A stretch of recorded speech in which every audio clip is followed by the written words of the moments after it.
Breaking news आ रही है। रूस के विमानों की उड़ान ने एक बार फिर यूरोप और नेटो में खलबली मचा दी। एक तरफ बैरेंट्स सागर और नॉर्वेजियन सागर के ऊपर रूस के बॉम्बर उड़े, दूसरी तरफ बाल्टिक सागर में एक बार फिर रूस के 3 विमान देखे गए हैं, जिन्हें जर्मनी और ब्रिटेन ने खदेड़ दिया है। बैरेंट्स और नॉर्वेजियन सागर में रूस ने परमाणु बम गिराने की क्षमता रखने वाले अपने 2 TU-160 बॉम्बर यूरोप के बेहद पास उड़ाए हैं। TU-160 वही विमान है जिससे रूस यूक्रेन पर खूब वार कर रहा है। और बैरेंट्स और नॉर्वेजियन ये दोनों समंदर नॉर्वे के पास हैं और नॉर्वे नेटो का सदस्य है। हालांकि रूस ने अपने विमान नॉर्वे की एयर स्पेस में नहीं घुसाए और वो इस उड़ान को रूटीन फ्लाइट भी बता रहा है। लेकिन यूक्रेन के युद्ध के बीच परमाणु बम दागने वाले बॉम्बर को नेटो देश के करीब उड़ाने के कई मायने निकाले जा रहे हैं, क्योंकि रूस के दोनों बॉम्बर उड़ान भरकर 2-4 मिनट में नहीं लौटे, बल्कि वो 14 घंटे से भी ज्यादा देर तक नॉर्वे के पास आसमान में उड़ते रहे। खुद रूस के रक्षा मंत्रालय ने यह जानकारी दी और अपने विमानों की उड़ान का वीडियो भी जारी किया, जिसमें सुबह से रात तक रूस के TU-160 बॉम्बर आसमान में उड़ते नजर आए। उनके साथ साथ MiG-31 फाइटर जेट भी उड़ता दिखा। इस दौरान दोनों विमानों में उड़ान के बीच ईंधन भरने की प्रैक्टिस की गई।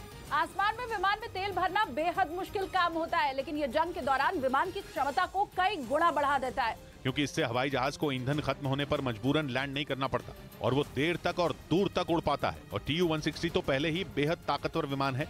वो लंबी रेंज का स्ट्रेटेजिक बॉम्बर है, मतलब कि वो दुश्मन पर भर भर कर बम बरसा सकता है, फिर चाहे टारगेट मीलों दूर ही क्यों ना हो। TU-160 2531 किलोमीटर प्रति घंटा की रफ्तार से उड़ते हुए लगातार 12300 किलोमीटर तक का सफर तय कर सकता है। और तो और रूस के TU-160 को दुनिया का सबसे बड़ा और सबसे भारी जंगी जहाज भी कहा जाता है।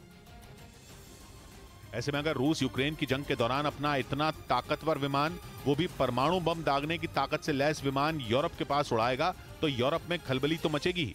रूस ने बताया कि उसने अपने उत्तर पश्चिम में मौजूद बैरेंट्स सागर के ऊपर अपने बॉम्बर उड़ाए, लेकिन यूरोप की परेशानी यह है कि बैरेंट्स सागर के पास ही नॉर्वे है, जो कि यूरोप का देश तो है ही, वो रूस के दुश्मन नेटो का भी सदस्य है।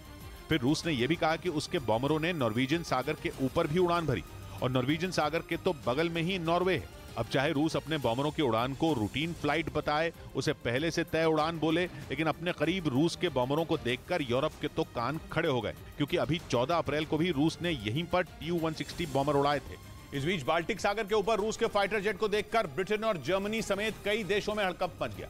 ऐसा इसलिए क्योंकि पुतिन यूक्रेन की मदद करने वाले यूरोप के इन देशों को कई बार हमले की धमकी दे चुके हैं, जिसके लिए पुतिन की सेना वहां अक्सर युद्ध का अभ्यास भी करती है। लेकिन पश्चिमी मीडिया का दावा है कि इस बार बाल्टिक सागर में रूस के एक साथ 3 खतरनाक फाइटर जेट दिखाई दिए, जिन्हें देखकर यूरोप के कई देशों की धड़कनें बढ़ गई। पश्चिमी मीडिया के मुताबिक रूस के 2 सुखोई 27 और एक IL-20 जासूसी विमान ने बाल्टिक सागर के ऊपर एस्टोनिया के नजदीक उड़ान भरी। उस इलाके में एस्टोनिया के अलावा लातविया और लिथुआनिया भी मौजूद है, जहां रूस के लड़ाकू विमानों के पहुंचने की खबर से खलबली मच गई। लेकिन इन बाल्टिक देशों की परेशानी यह है